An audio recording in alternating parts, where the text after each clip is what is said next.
This podcast is a quest for well-being, a quest for a meaningful life through the exploration of fundamental truth. Enlightening ideas, insights on physical, mental, and spiritual health. The inspiration is love. The aspiration is to awaken new ways of thinking that can lead us to a new way of being well. Welcome to Body, Mind, and Soul Healing Conversations.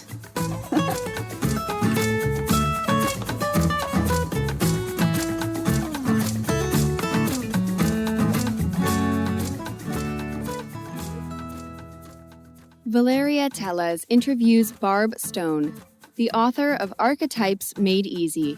Transform your beliefs, empower your life, live your truth. Barb's main work in the last 25 years has been around archetypes.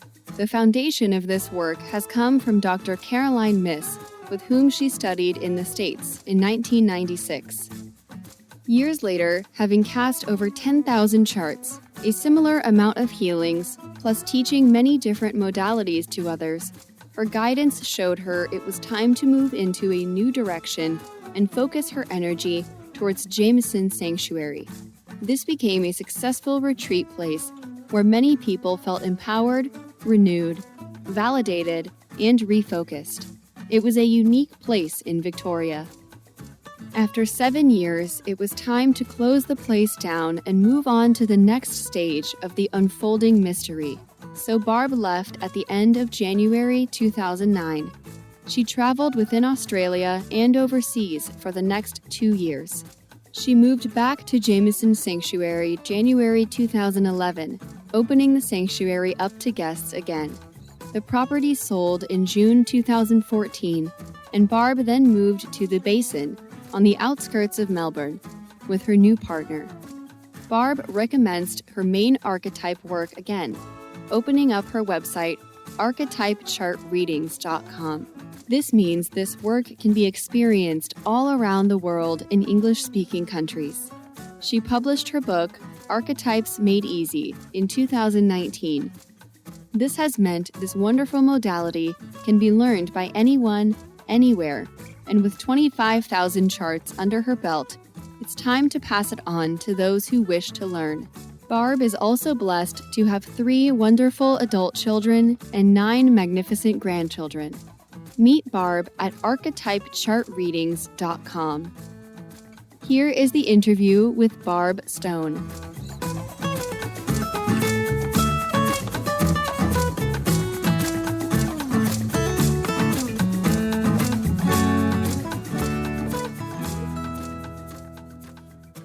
In your own words, who is Barbara Stone?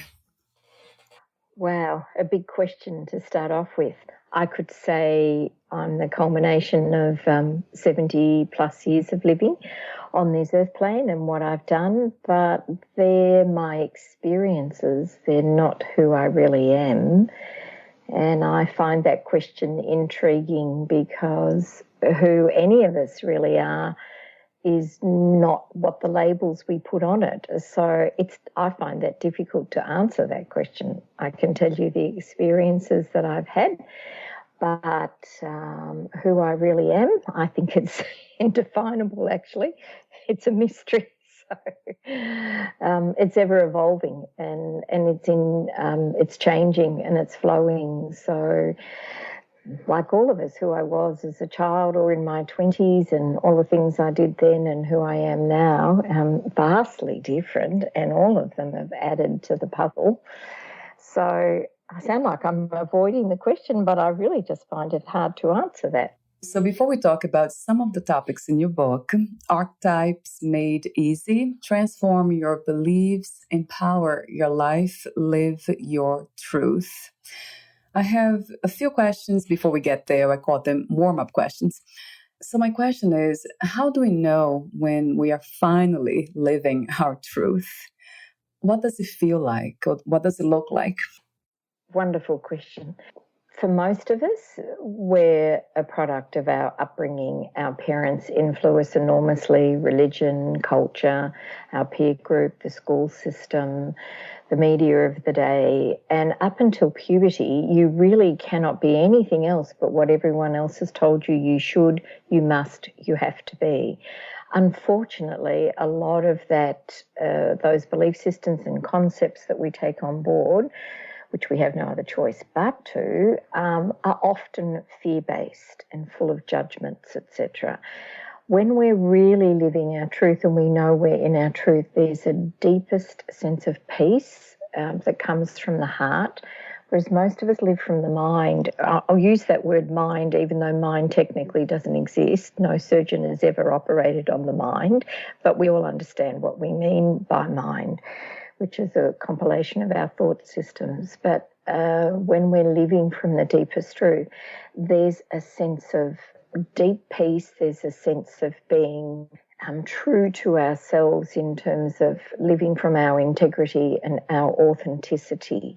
Even if that deepest truth is not palatable to other people, there's a sense of feeling of knowingness that comes from your intuition, your heart knowing that this is the right pathway for me right now. It doesn't mean to say it's always going to be the right pathway, or as I said, the right pathway for someone else, because it's unfolding. But there is this, for me, when I know I have to do something, or when Spirit gives me, the next thing to do, my body is incredibly reactive. It goes through my whole body. Sometimes it lasts for 30 minutes, how long it goes on.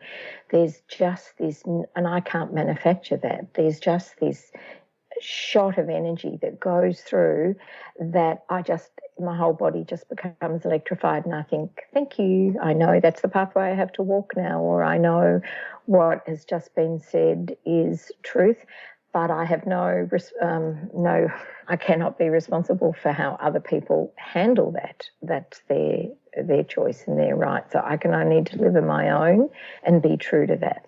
So it's a knowing, peaceful, intuitive understanding that comes from within, and it's very, very different to a head decision, a mind-based decision, than a heart decision. Are feelings and emotions the same to you? No, they all sort of feel like they come under the same umbrella, but one generates another. As children, as I mentioned earlier, we're taught certain values and ways to be, and it's part of the good girl archetype or the good boy archetype. And if we don't do what we're meant to do, a feeling will arise from within us, but there's an emotional charge that comes from behind that as well. So the emotion can be one thing, the feeling can be another. And so, but they'll all be, put under the same banner, if you like, in terms of something that's going on for us. No doubt we'll discuss it a bit later, but the feelings and the emotions that are generated from our childhood necessarily the truth of us. They're as a result of our environment and the energy that we're living in, the concepts that we're taught, etc., etc. It doesn't mean to say it's who you are or the truth of you. It's what's generated throughout your environment and all the things that go into that, the concepts and beliefs. Would you say that joy is a feeling, emotion, or something else? Interesting you picked the word joy, because but what I got into this, one of the reasons I got into this work was to realise I had literally a joyless, upbringing.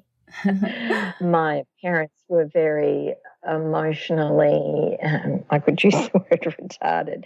My father had emotion, but it was anger, and that's the main thing I saw coming from him. My mother was completely, utterly shut down. So I'm sure you understand, for most of us, our reactivity is done through fight, flight, but there's freeze as well. And I recognise most of my childhood was spent in freeze mode. And so joy isn't possible when you're doing fight, flight or freeze mode. Yeah. And I had to learn what joy looked like and feel it and experience it, because it was not natural for me. And I did experience it at different stages throughout my life, but it's my grandchildren that really brought that component into my life, which is wonderful and sad all at the same time.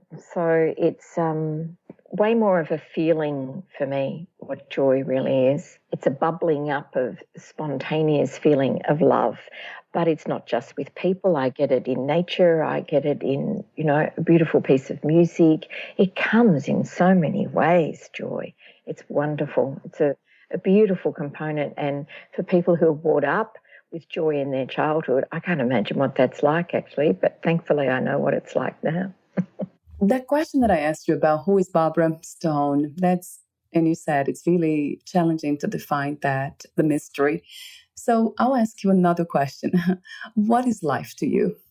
Life is, I think, an eternal unfolding.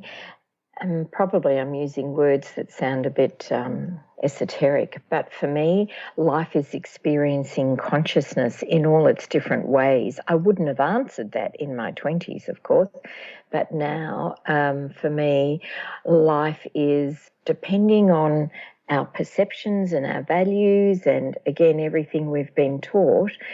And depending on when we've examined who am I or what am I or any of those things, then for me, life now hasn't always been this way, but life now is a wonderful mystery that's unfolding. And I've just moved house here in Australia, and we're just staying in a friend's place until we see what's happening. And for some people, doing that at certain ages in your life would be scary. For me, it's such an exciting mystery because I don't know what's going to happen. And I just have enormous trust. I've had to learn about trust, as we all have to, in major ways in my life. But now for me, life is all about the unfolding and the mystery and the excitement. And I feel I can do that because I don't put the label of right and wrong or good and bad on anything. It's just life unfolding, and everything has its richness. Even the awful stuff that we go through, I wouldn't swap anything that I've been through, and some of them have been hairy moments, as they are for many people in life, but my goodness, what I've learned out of them has been so, so valuable. I can't say I necessarily enjoyed it at the time, but my God, the learning was fabulous for being able to shift perceptions and understandings and let go of old stuff that didn't serve me any longer. So life for me is so rich in its unfolding, even though we've never been in this time on the planet before. Never has the planet been shut down in the way that it is. But depending on where you come from and how you see things and your understanding and your beliefs, I see this as a humongous opportunity for change. And quite frankly, we need it. The planet's heading for disaster if we don't do anything. So I see this as a brilliant opportunity for rewriting the whole script, really. Do you think life has an opposite? What would be the opposite to life? The obvious answer is death, but you're never more alive for me than the moment you die anyway.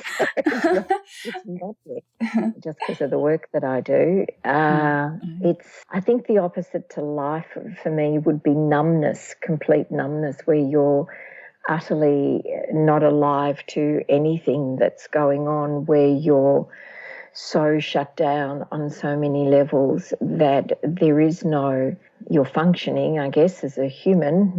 You go to the toilet, you do different things, but when there's no joy and vitality and there's no excitement about it and the mystery is not unfolding, then you're just numb. And that to me is the opposite to life, really, where you're numbed out. And of course, many people want that because they try to escape life because it's so awful for them and unpalatable. And we escape life through, so many ways with drugs and all sorts of drugs. I escaped life through being the workaholic because that's what my role model was. And but we can escape life into the mind, into just doing mind the whole time rather than allowing the depth of feelings to come up that are there. So many ways we escape. We can escape into food.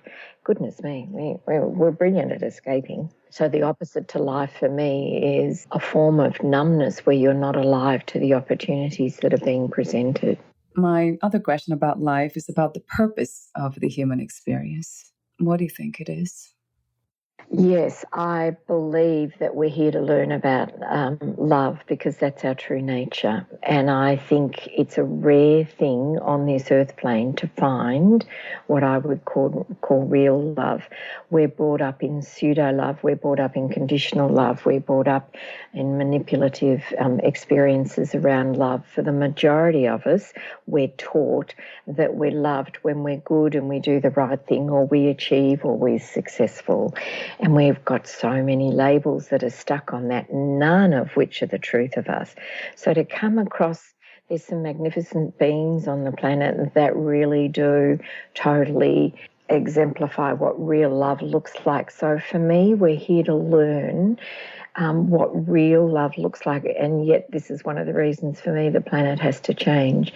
The love that we're brought up with is totally conditional for 99.99% of us, and so finding out what real love is, which is completely different. Again, I discussed that in the book, but what love would look like at the tribal level, which is all the rules and regulations and things that we're brought up with, and then I'll love you if you achieve well or get good marks at school.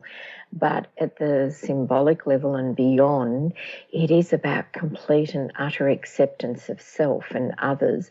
No judgment, but we must have discernment. It is so vastly different to what we've been brought up with.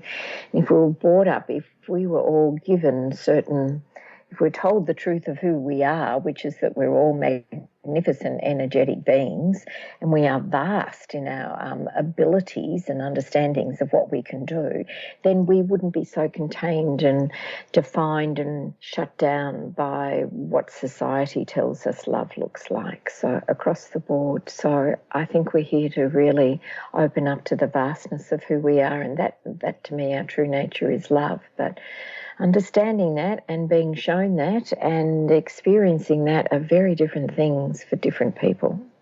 Yeah, it sounds like. And that also sounds to me that is somewhat this idea we have of unconditional love. Is that loving, giving with no conditions? Would you say that that's close? That's the ideal, and people, I've heard so many people say to me over the years, oh yes, I love that person unconditionally, and I just look at them and go, mm-hmm. What they're really saying is, I love that person because they've never crossed me, they've never hurt me, they've never harmed me, they've never rejected me. Because look what happens the moment you can say, I totally love that person, and all of a sudden they ring up one day and say, you're an idiot, I never want to see you again, you're stupid, whatever horrible things are said, and the heart shuts down.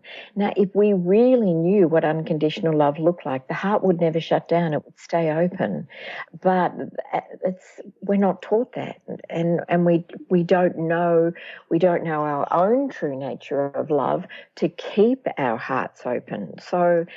So yes, it's a contentious subject, like everything else is. So we think we love unconditionally until somebody does something to hurt you, and then see what happens to the heart. So I promise you, you'll go into rejection or betrayal or abandonment. Something will happen to you. So, but real love, true love, the heart is always open because you know the truth of who you really are. You are love, and you stay as that because you've dropped all the other programs that you've received. That sounds wonderful to me. It's rare, but there are beings, and I'm not saying I'm one of them by any means, because it's what I, even using the words work on or practice are ridiculous, because this is our true nature. It's just clearing out all the other things that have told us what we're not. Right. It's actually much easier to see what you're not than the truth of who you really are. And that's the life mystery unfolding of showing us what we're not more than anything else. I'm wondering if you have met someone, a human being, who is able to love unconditionally, truly. Yes. I have met several in my spiritual journey, yes, and it's a rare gift, but it emanates from them consistently at all times. They never change.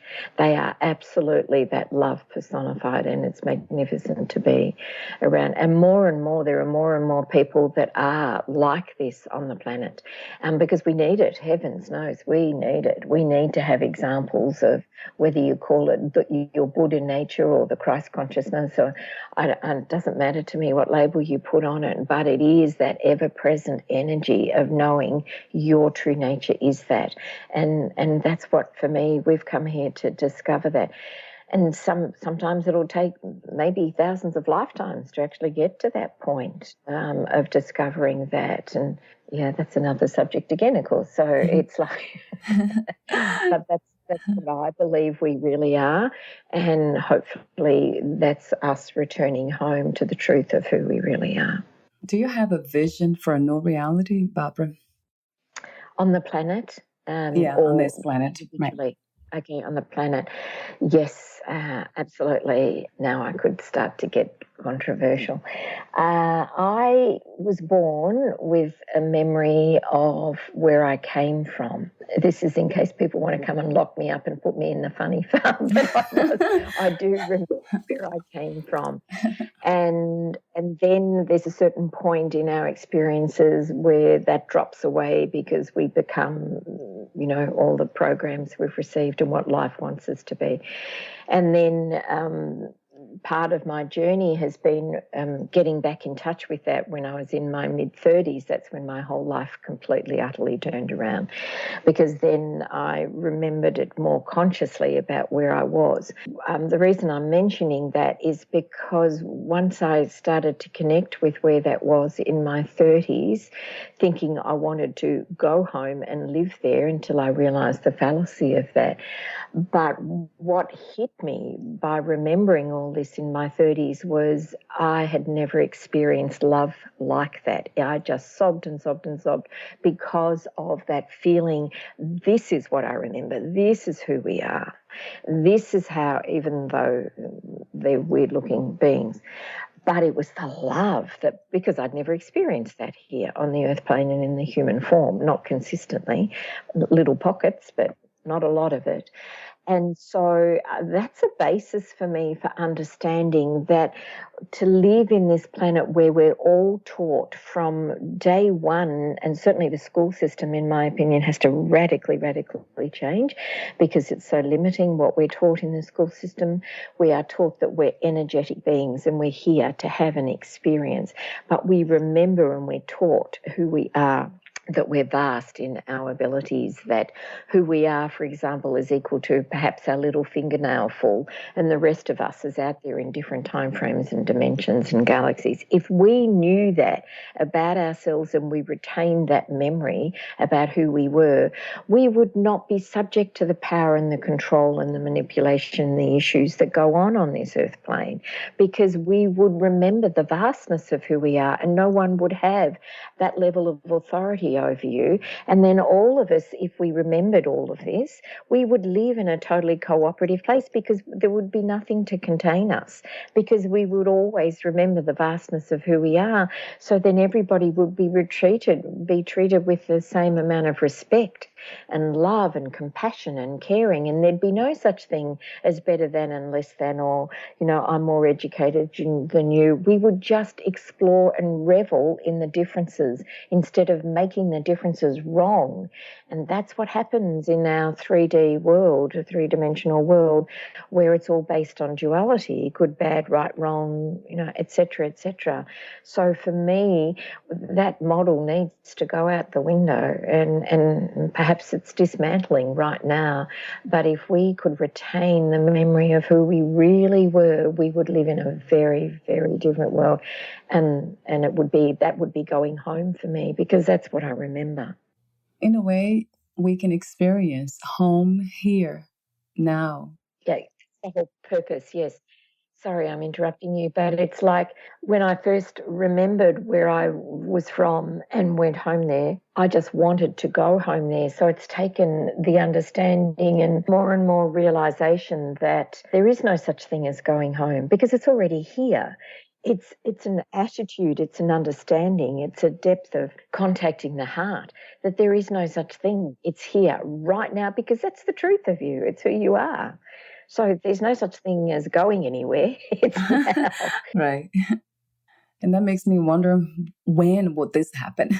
Because it seems like we're all waiting, some of us, to see them, humankind, everyone in this state of being, of remembrance. Where we're at on the planet right now, I've been hearing about this projected prophesized time for a long time, at least the last 30 years, that this is what, and we are in what would be called the end times or the Kali Yuga, depending on what you read or what you understand. We are definitely in those times. How long will it be? I've got no idea. That's up to how many people wake up and remember who they really are. I've got no idea how long that's going to take. I just hold the vision of what I know is my deepest truth, which is we are all beings of love and light, and that's the world I want to live in, and that's the world I focus, whilst not closing down or shutting down the reality of the pain and suffering that's going on around me in every other way as well. So that's been my message for so long now with all the chart readings that I've done. You're not who you think you are. You are a program that you've received, and that's not the truth of you. So the more of us can start to remember, and that's a long journey, occasionally there are miraculous events where people can just suddenly wake up and remember the truth of who they are. But for the most people, it's a steady, slow process towards that, with many tests along the way, of course. But how long? I don't know. There's many different prophecies around that. So I don't buy into that. I just live here now and just come from that place of the reality of which I know to be the truth of all of us, even though for many of us, including in my own family, there's many people who don't subscribe to what I'm saying. Loads of people probably think I'm nutty. That's okay. Yeah, I don't mind that. The subject of time, I don't know why I asked the question, because we know that time does not exist, but just the mind. Yeah, it's another concept, another idea. It is indeed. And yet for most people, trying to understand or explain time is really hard unless you've had experiences. I've had lots of out-of-body experiences where I totally understand time as simultaneous. And even using that word is inaccurate, but where everything's happening now, past, present and future, which is a concept that we're taught and doesn't really exist. I tend to explain it to people because unless you've had that experience for yourself, what I'm saying is rubbish. Yet I've had many of those experiences. So I try and explain it by saying it's like, just imagine you're going to the movies when we're allowed to go to the movies. Just imagine you're in the movies and you're sitting there and the film starts and you sit through it, and there's a beginning and there's a middle and an end, yet the entirety of that film is already contained in the reel, or however they do it these days, DVD or whatever they do. It's all there in its entirety, but our minds, I'll use that word, can't take it in its entirety, so it has to be put to you reel by reel or bit by bit, a beginning, a middle and an end, because we can't handle it any other ways. But it does exist in its entirety simultaneously. And I get that because I've experienced it on numerous occasions. And that's true. Yeah, it's really a challenge for the mind to understand. It is indeed. Yeah, the real challenge. Yes, it is indeed. So, Barbara, how did you become a writer?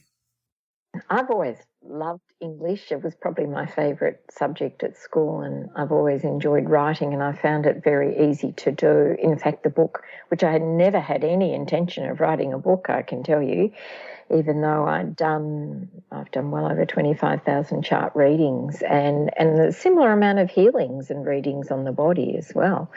So it's expansive over the last 44 years, but I just follow whatever the guidance is that feels so right inside.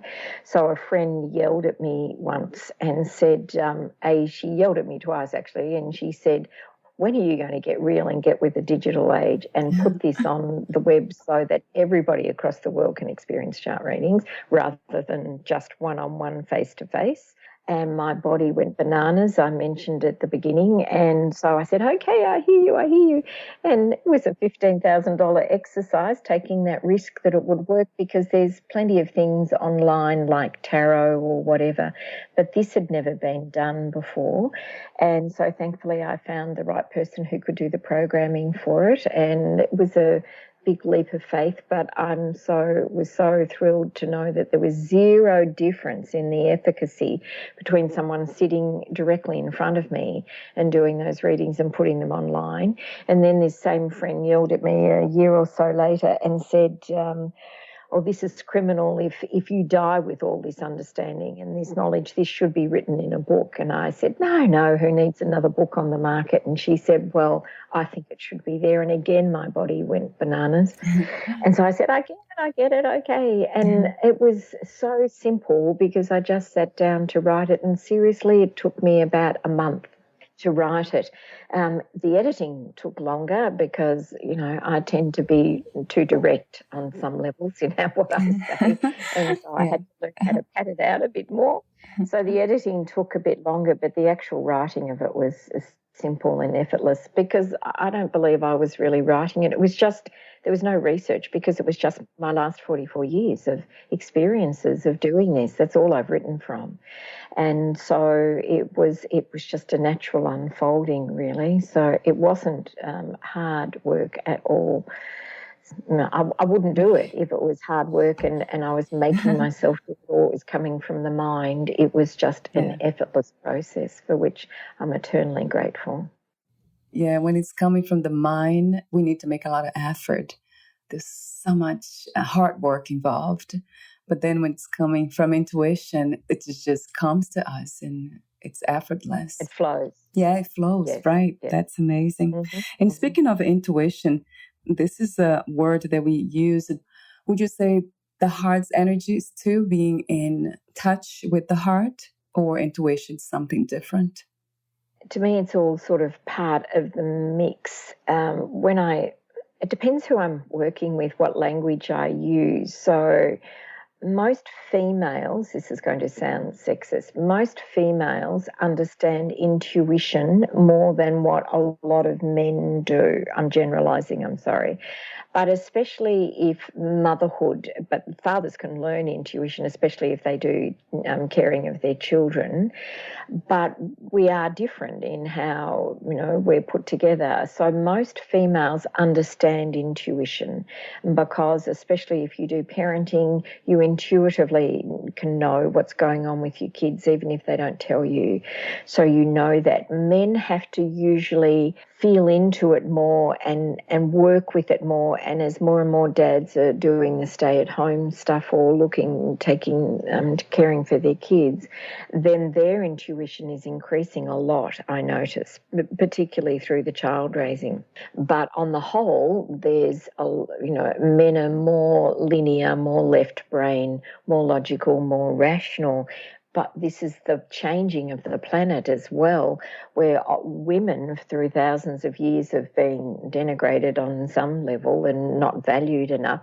We have to bring forth our masculine, and men have to bring forth out the feminine, so that we both come into a place of balance and wholeness within us, because we're an equal mixture of both.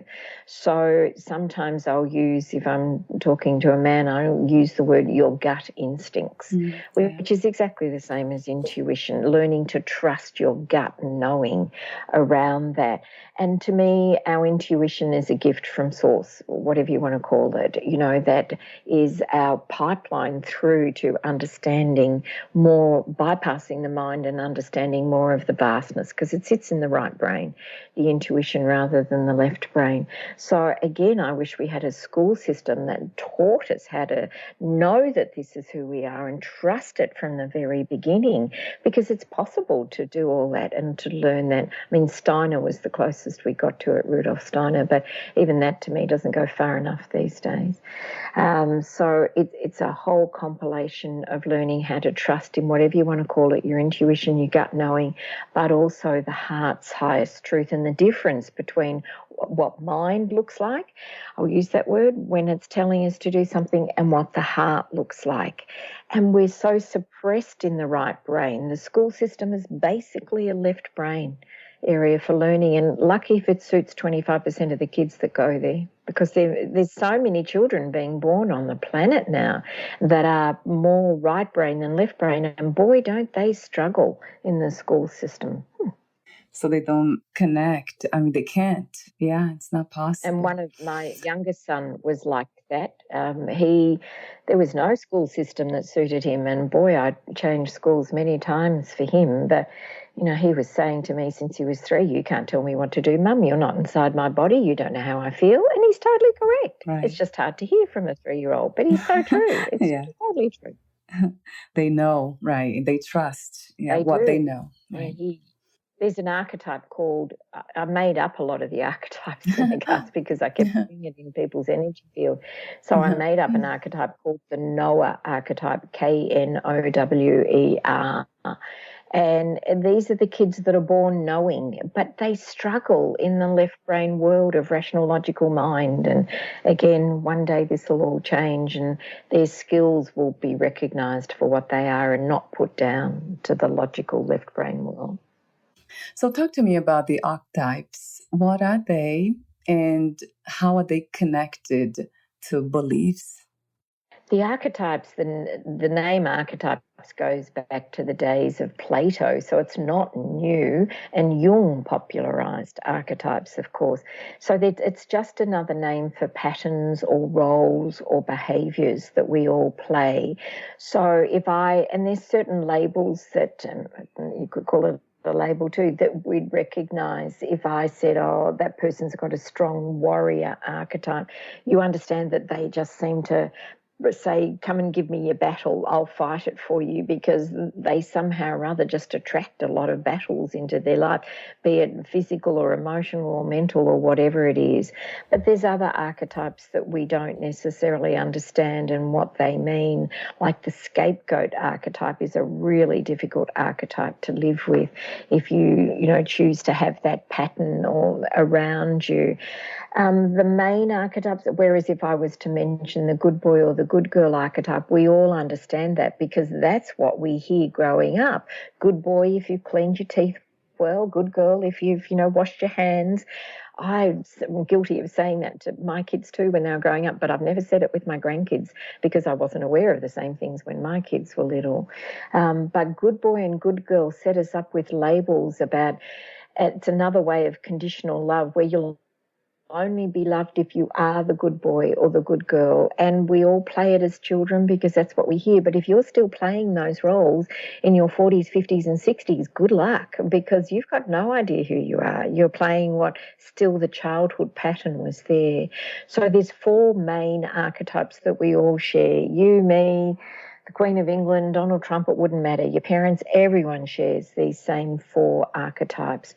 The fact that you're born the child archetype arises within you, and there's many variations to the child. There's the wounded child, the spoiled child, something called the pure eternus, which is the Peter Pan syndrome of the child who never wants to grow up. The classic example of that was Michael Jackson, who had his childhood basically taken away from him because he was put on stage performing from 6 or 7 years of age or something, and you're always trying to get back there. The next archetype that arises is the victim, and that sounds a funny label, but the victim is that part of us that says, this isn't fair, it's your fault, you've done this to me, you have to fix it, or it's too hard, I can't possibly do this.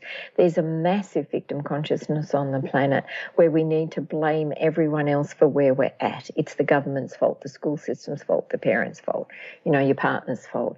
It's massive, and we're steeped in it, unfortunately.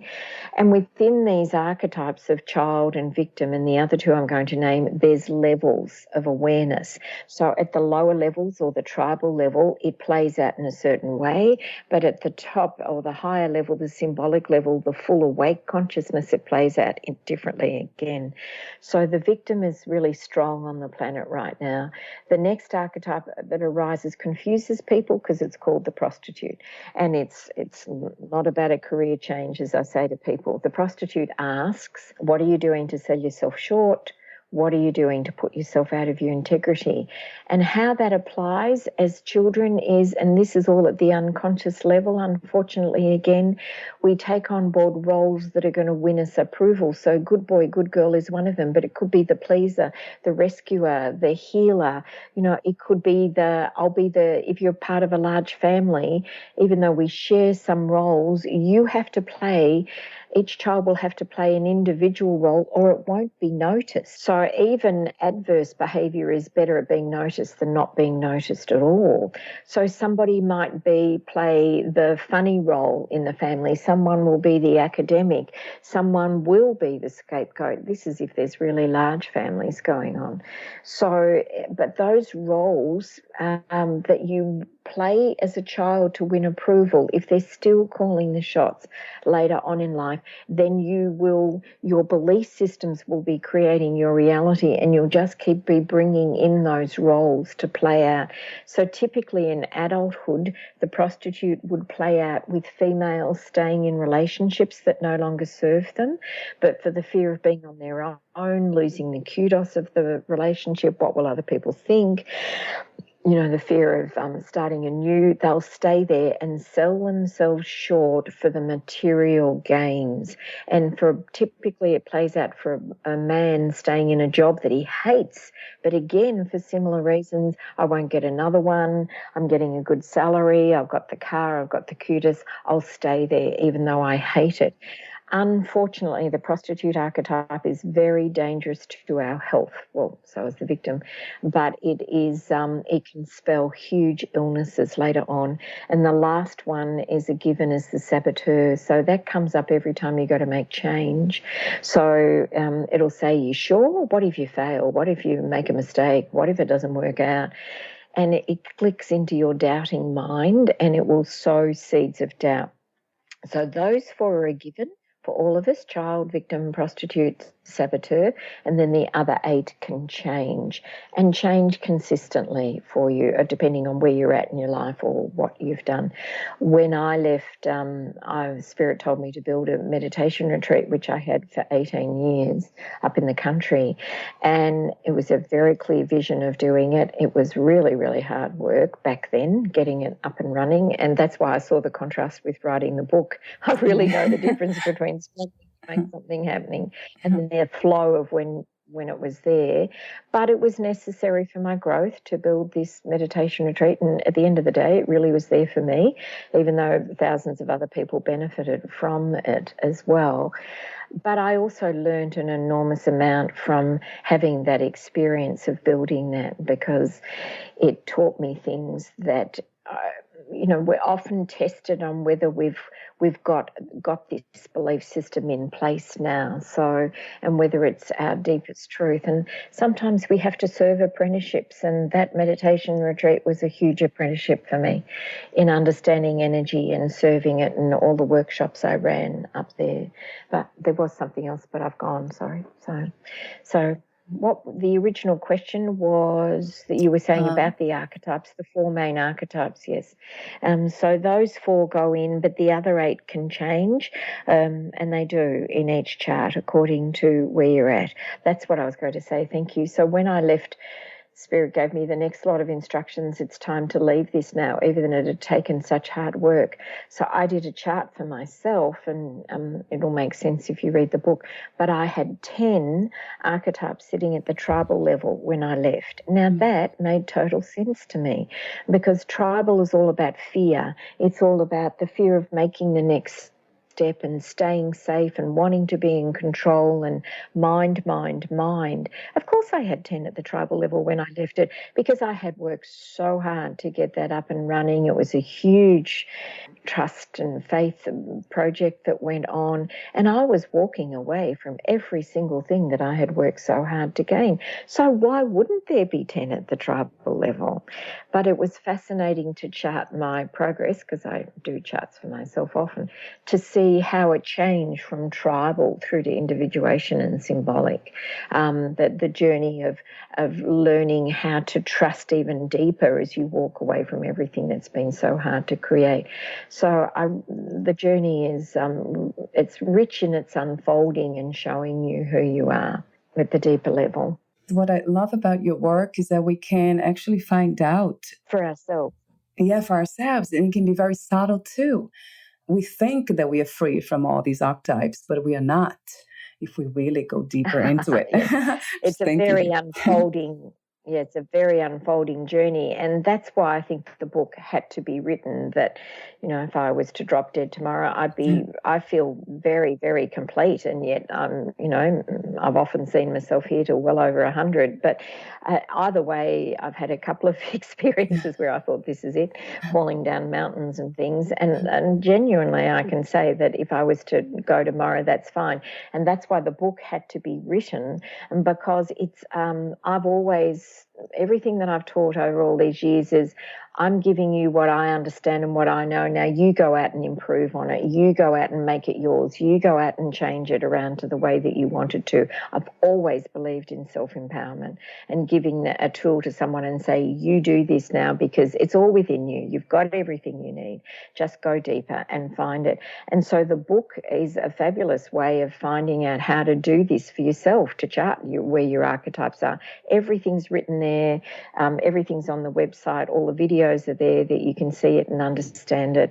And there's ways, and I've also done videos where I show you how to pull the charts together. So it's I've never found a more relevant tool ever, and I've done a lot of different things over a long time now that cuts to the chase immediately. It just shows you immediately where you're at. And as I said, 25,000 charts later, I am always blown away as to the efficacy and the accuracy. In all those chart readings, I've only ever had one person say this is a load of rubbish.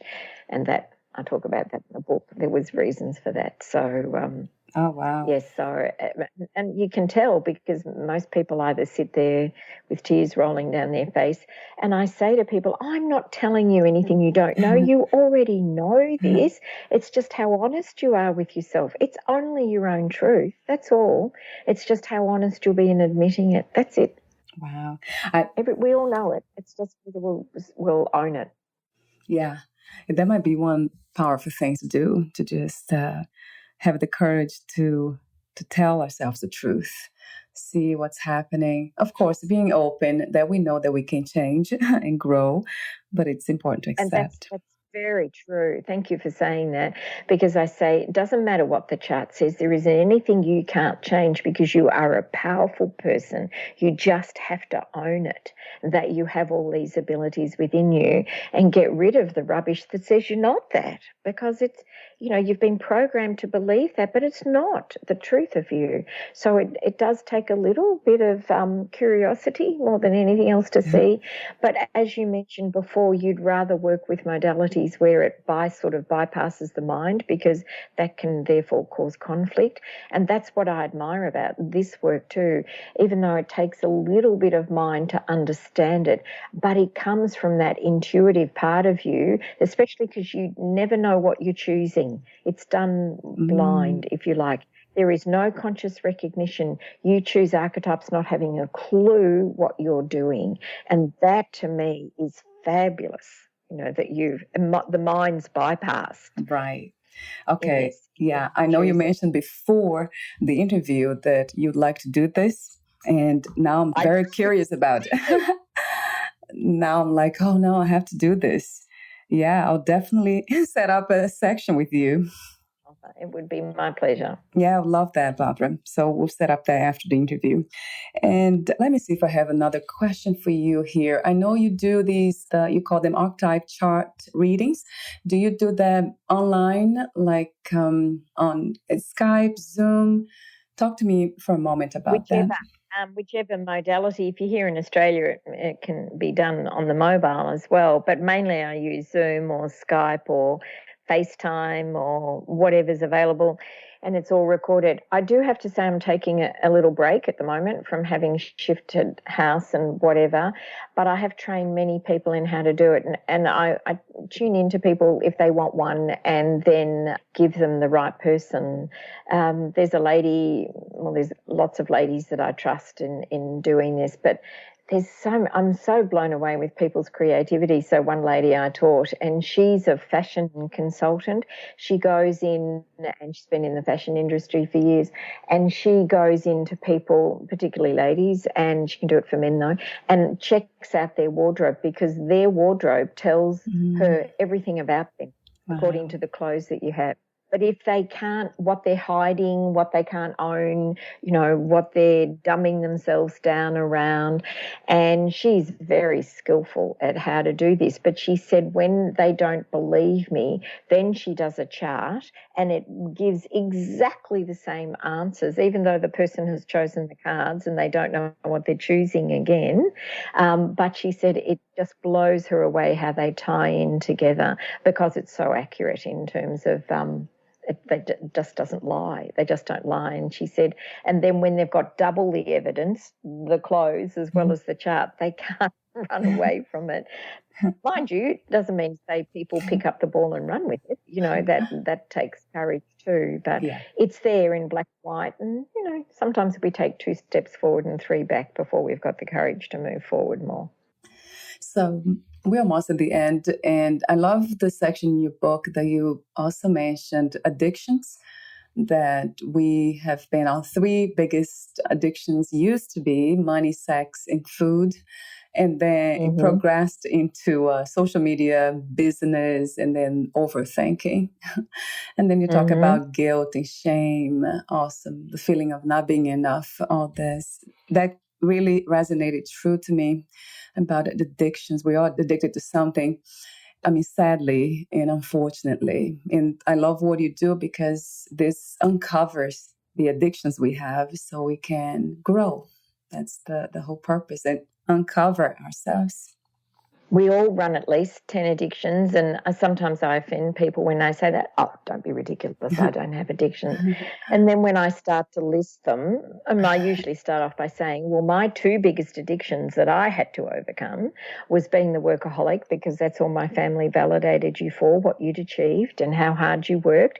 In fact, we were never allowed to sit down as children, and it's one of the reasons I knitted so many jumpers when I was young, because the only way I could validate sitting down. And that's sad when you realise these things. But my second biggest addiction is an unusual one, and most people don't have it, because I'm an identical twin.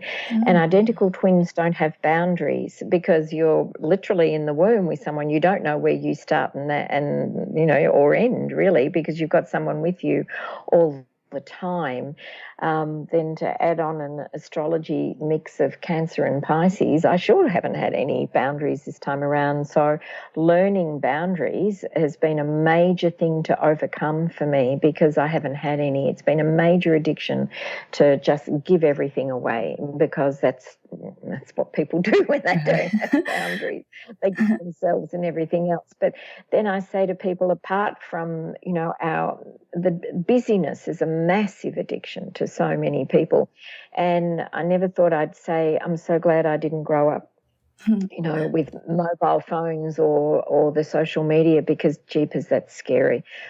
There's wonderful things about social media, but there's equally insidiously dangerous things about it as well. And there's a whole new psychological component to social media. But then when I point out the other addictions that we can have, to retail therapy, to sport, there's massive addictions for people to being right having to have the answers, being addicted to always being in control is our number one addiction anyway. We're all little control freaks. It just depends how it plays out and if it's a major or minor thing. But it is our number one fear, being out of control, because that was our birth experience. So we are so many addictions. We just haven't put them into that category, but they're alive and well. Yeah. And the charts will show you where you're still holding on to them. And that's what we need to know. That's a very important work to do. Yeah, because it's not until it comes to the consciousness that then we can make a clear decision to drop it. So we're almost at the end. I have a few more questions for you. But before that, would you like to add anything or read a passage in your book? No, actually. Thank you for asking. But no, I wrote that book, it was released March last year, 2019. And so even since then, I have moved on in so many other ways. So I loved it. And I think it's highly relevant in the charts there, but it's sort of not like where I'm at now. I know that sounds ridiculous, but I've moved on already. It's so quick what we're doing in this day and age now. Do you find that? How quick life is moving? I just see something's changing. It's interesting. Very interesting. All the time. Right. But when you say, is there anything I'd like to add? If I could have a magic wand and wave it over the planet, over everybody that I know and that I love, it would be to simply remember the truth of who you are, that you're none of the programs you've received. You're none of the insecurities and the doubts and the fears. This is a fear-based realm that we live in here on the earth plane, and that is what needs to change, living in fear, because that makes us obviously fear-based but controllable as well. And if we could just, I'd love to sprinkle fairy dust, but that's the journey. That's the experience of coming here into human form, experiencing ourselves as consciousness. There's no right and wrong in any of this. It's just the experience of what we're doing. Yeah. Yes. So, yes, love that. Beautifully said. Yeah. So 2 more questions for you. If you knew you would die soon, meaning losing the body, would you make any change in your life or do anything differently? No. I feel so blessed to have had the life I've had with all its ups and downs. I have 3 gorgeous children and 9 gorgeous grandchildren. I'm so grateful for all the travel I've done and the meditation. And they're all experiences. They're not who I am. They're just the experiences. But no, I easily can say to people how much I love them and value them. And so, no, there isn't anything I'd change. No. And my last question is, what are 3 things about life you know for sure as of now? Yes, 3 things I know of life. I'm not the body-mind connection is one thing that I absolutely know now, so much more than that. I'm an infinite being of light and love. I know that more and more. And the last thing is a dichotomy, but it's so true. I'm learning I know nothing. I'm learning what I know I don't. Tell me about it. Yeah, you're a lot of fun. Thank you so much for your innate, profound wisdom, your beautiful presence, and for your message and mission in this reality. Thank you. And thank you for being in touch. I value this opportunity to talk to you. Thank you and bless you. Thank you. One more question. Where can we find more information about you, your books, products, services, and future projects? Yes, mainly through the website, which is archetypechartreadings.com. And everything people want to know is there, the purchasing the cards or whatever, all the free videos and everything's there that people want to know. So that's it, really, just the one website. Beautiful. Book. Thank you so much again, Barbara, and we'll talk soon. Pleasure. Thank you. Bye for now.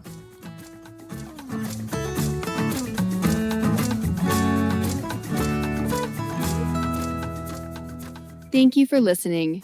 To learn more about Barb Stone and her work, please visit archetypechartreadings.com.